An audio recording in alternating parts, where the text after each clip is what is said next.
All right, guys, we got some new distros. We do. Um,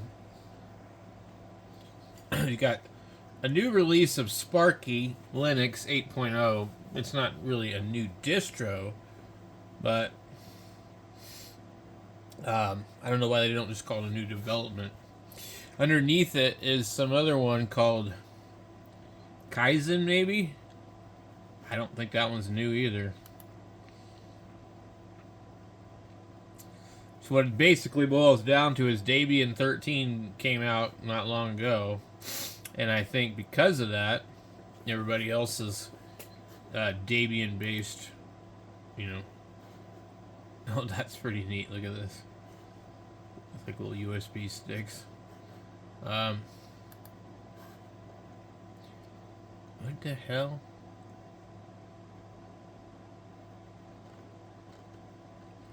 Why is this? I'm trying to. Why is it not opening on the regular way? Let me see.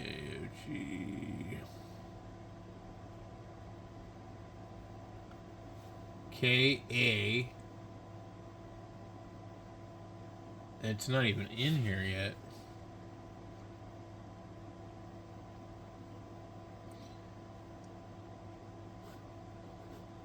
Yeah, so what's happening is it's not even coming up.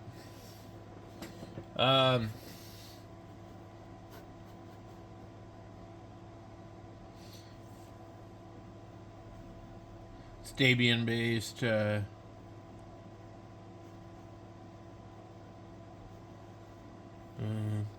Exactly 1 year after Kaizen Linux most recent release candidate, the project announced version 3.0 of its Debian-based desktop distribution.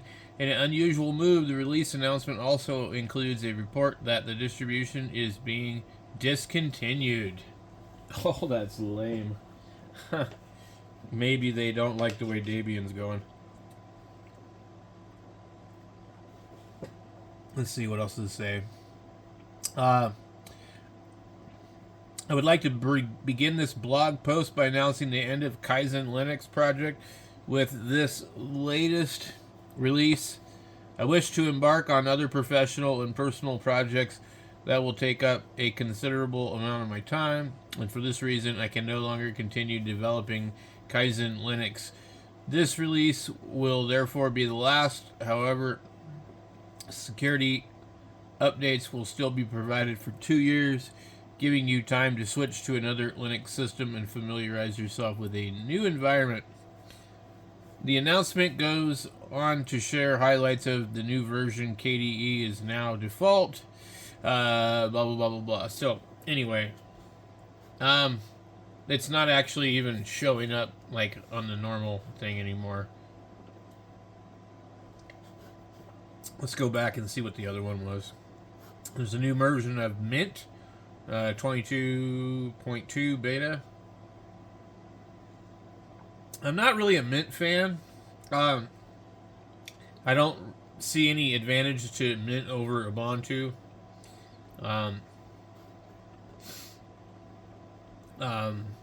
Yeah, I don't know. So, those are the two that popped up.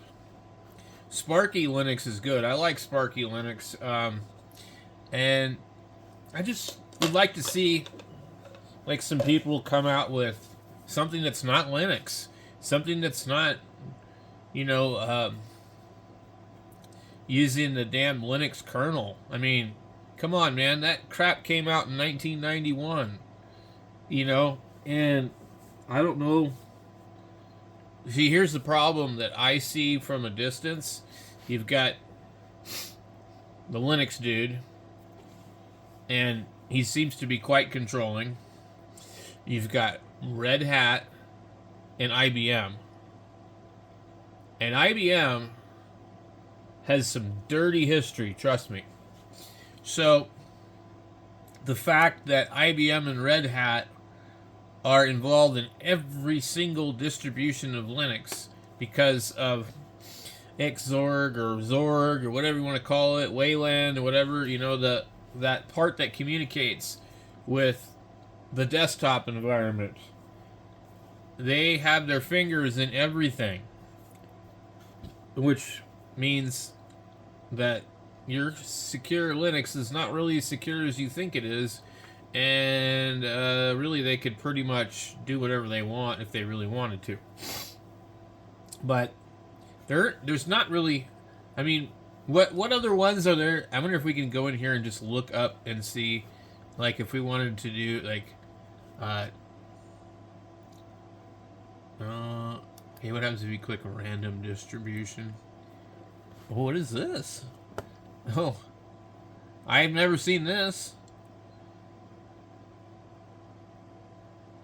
I've been noticing on the distro watch, certain versions of Linux will pop up later on that you swear to God you ain't never seen before, but the date on it will be a couple of months old. I actually do remember this desktop, and it has the God, what do you call that thing? Jeez. Oh, God. It tells you all the statistics of the computer. This one's based on Duvon. Argentina. Anyway, it's geez, I'm drawing a blank here.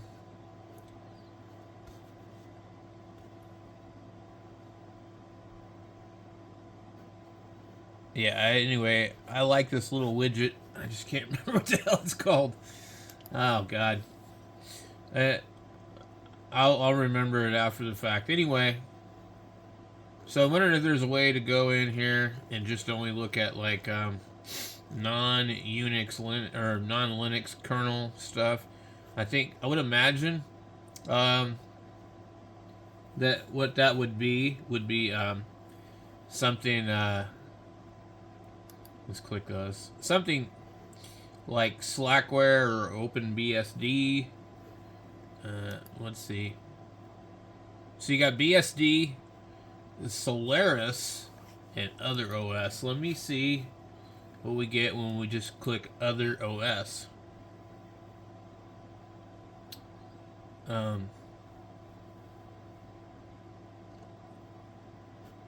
following distributions match your criteria. Let me tell you, man, the list is short. React OS, Haiku, Redux, Colibri, which is for a phone, I think, RISC OS, Sculpt OS. Sculpt OS is an independent open source operating developed by Gnode. It combines Gnode's microkernel architecture, capability-based security, sandbox device drives virtual machines in a novel operating system for commodity PC hardware and the Pine phone. Sculpt uses an administrator user interface called something Leets Entrail, or I don't know. So I don't know what Haiku is, but I've looked at it before. Open source operating system currently in development that specifically targets personal computing inspired by operating system BOS. Inspired by the operating system BOS. Haiku aims to be a fast, efficient, simple to use, and easy to learn yet very powerful system for computer users on all levels. The key highlights that distinguish it from other systems include specific focus on personal computer, custom kernel design for responsiveness, fully threaded design for great efficiency, with multi-processor core CPUs, rich object-oriented API for fast development, database-like file system, BFS, with support for indexed metadata and unified cohesive interface. want to say I've tried it already, but I don't remember.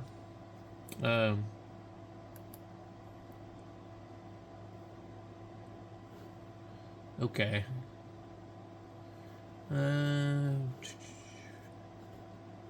Download. The images can be written to a flash drive. Okay. Oregon OSU.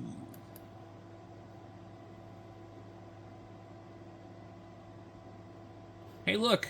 I have these servers. Those are Dell PowerEdge servers. Isn't that cool?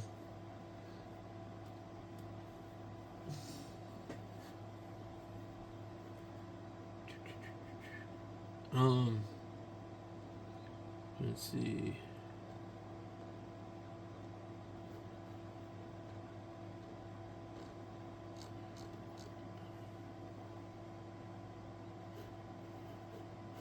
All right, let me back out of this.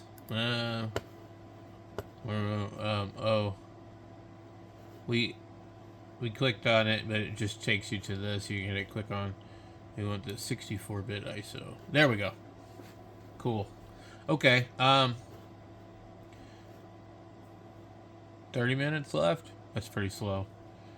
Okay, so we have Russia, Australia, Australia, Sweden, Oregon, and we have Rochester. Oh, all of a sudden this thing ramped it up, and now it says 57 seconds left. Okay, anyway, so yeah, I don't know a lot about this stuff, but when I read about kind of some exchanges between Linus Torvalds and other people, and some stuff about Red Hat and IBM, it's like I don't want any part of that crap. And then I read about Debian with their wake up call crap, and their they're using this wake up company. I'm going to call it that since you know what I'm talking about. Wake up and smell the coffee. And so basically they're promoting discrimination, more or less. So if you're white and straight, or Asian and straight, we don't want you. Okay, well, I don't want you either. So I don't want anything to do with it, really. I tested it out recently, but like they're kind of hiding that, but they're using that other company, whatever the hell it's called, Reach Around, Outreachy. But like, I don't understand the deal there. But like, okay, well, whatever you want to do, man, that's your deal. I want to get away from that crap, because here's the thing: if we're dealing with control freaks that have been around since '91, and we're dealing with IBM and Red Hat, who control the desktop and can see anything that they want to for the most part, you're not any better off than if you were using Apple or Windows. So, yeah, I don't want that. Now, as just a home user, I don't see the advantage to using Linux for most things until like they quit supporting Windows 10, because what's going to happen is 11 and 12 and 13 and whatever is going to be so bad that you're going to have no control over it. It's going to be like a modern Android phone where you can't root it, you can't do anything, and it spies on you, and you won't be able to do anything. They're already doing that anyway. But why use Linux if you are not working in IT? If you don't work at a server site or something like that, which all these people are stupidly going to cloud-based crap, and I think maybe there's been a few wake-up calls where maybe, hey, we should probably restore our data center because this whole cloud thing is not really reliable, and it could be breached. we thought we were saving some money, but yeah. So anyway, for the average user, I don't see any reason to use Linux. I mean, like, unless just you want to learn it, which is why I have started it in the past. But actually, back in the day, I just didn't want to pay for a copy of Windows XP, to be honest with you. And I'm like, oh, well, let's try this. So, anyway, there's some weird stuff. So, another thing I was going to mention is IBM, has some really, really dark roots, along with BMW. I don't know if you know their position in the Holocaust, but BMW made the ovens, and IBM made the time clocks that kept track of the trains going back and forth that were shipping the people off to the ovens. So yeah, IBM and BMW aren't exactly innocent when it comes to that. They participated in some pretty dark stuff. So, and if you think about a company like IBM, and you think that them controlling your desktop environment and being the main communication between your desktop environment and the rest of the OS isn't possibly just a little sketchy, I'm sure somebody has a difference of opinion or think that I don't know what I'm talking about, and it's quite possible that could be true, but instead of saying something silly, just go ahead and respectfully submit what you know and from your point of view. Anyway, so we just went and downloaded this Haiku one, and I'm gonna go ahead and, if I have time tonight, I'm gonna burn it to a flash drive, and we'll check it out. I want to see what the other one was. Okay, so Haiku, and I haven't been able to get React OS to work, which would be really nice because it's actually kind of Windows 95 architecture. Now I'm wondering if maybe have they updated it at all? 5.17. Okay. Yeah. Let's see. And these are Unix-like systems. I am not aware of actually trying this one. Oh, it's written in Rust. I've heard about that.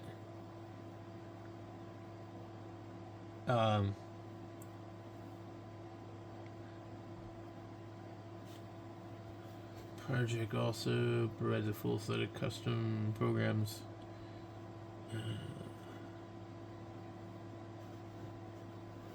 Okay. Well, we need to try this because this is completely what I'm talking about.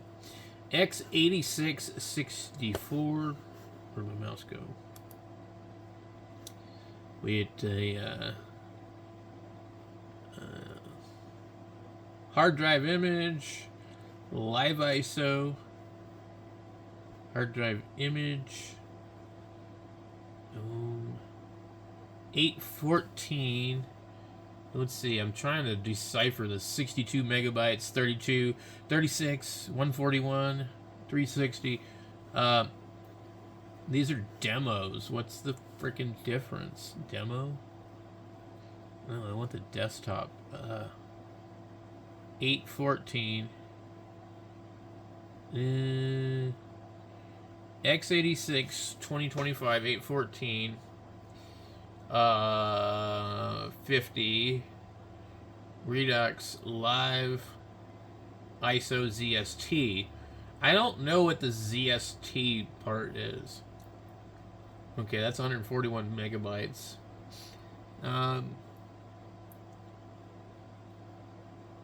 Okay, well, let's try to grab that one, maybe. That was awfully fast. Okay.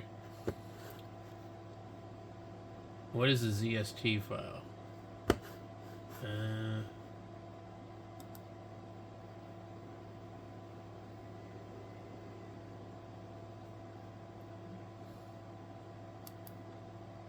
Okay, let's see if we can extract it.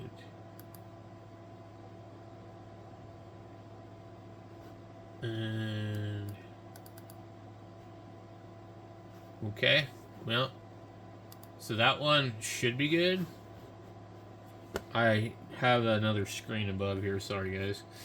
I didn't realize you guys weren't seeing it. Anyway, this looks pretty cool.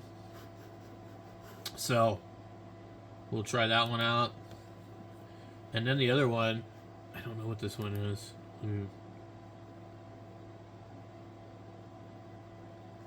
The computer operating system designed by Acorn Computer Ltd, Cambridge, England, in 1987?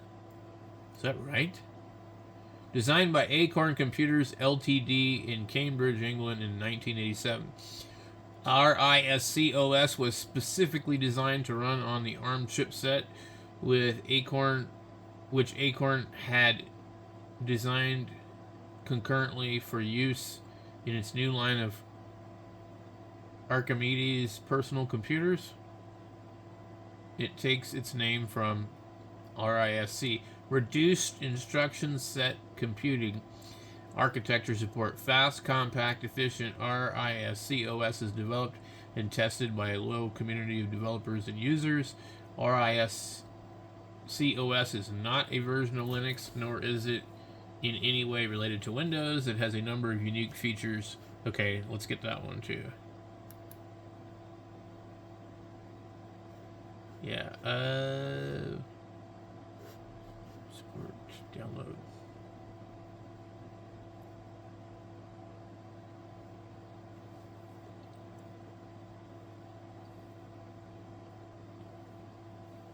So, is it designed to only run on a Pi? Yeah, because I think that it's for that Pine means Pine phone. Beagle board. I'm not sure what that is. Panda board.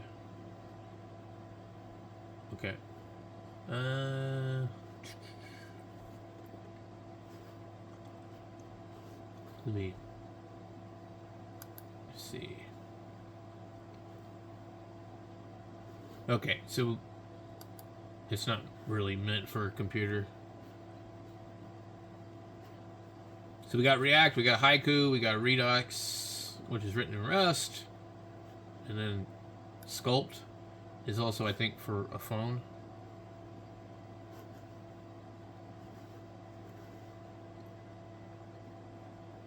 I don't know, maybe not.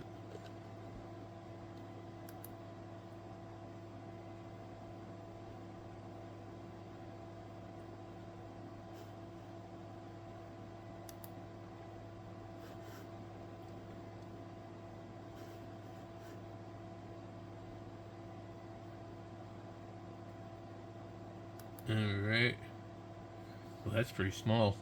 We'll try that on a virtual machine. Huh. Okay. Anyway.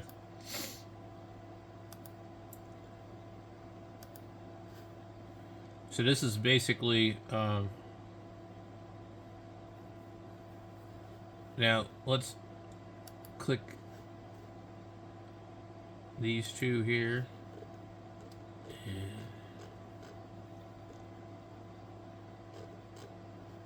see what we get.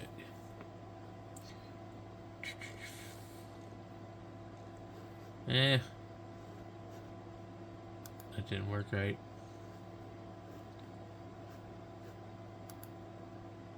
Okay. Let's go. Or no. OS type. BSD.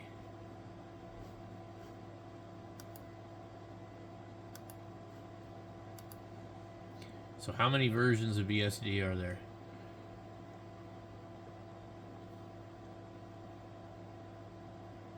Not a lot. 16 different ones. But not anything to laugh about. Well, let's look at Solaris. Okay. You get Smart OS, Oracle Solaris, Open Indiana, Triblix, which we tried recently. Nexenta Store, Omni OS. Okay. Let's see what you get.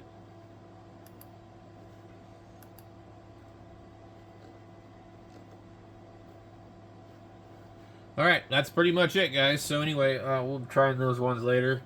And I'm pleasantly surprised that there's a couple that are not Linux-based. So that's cool.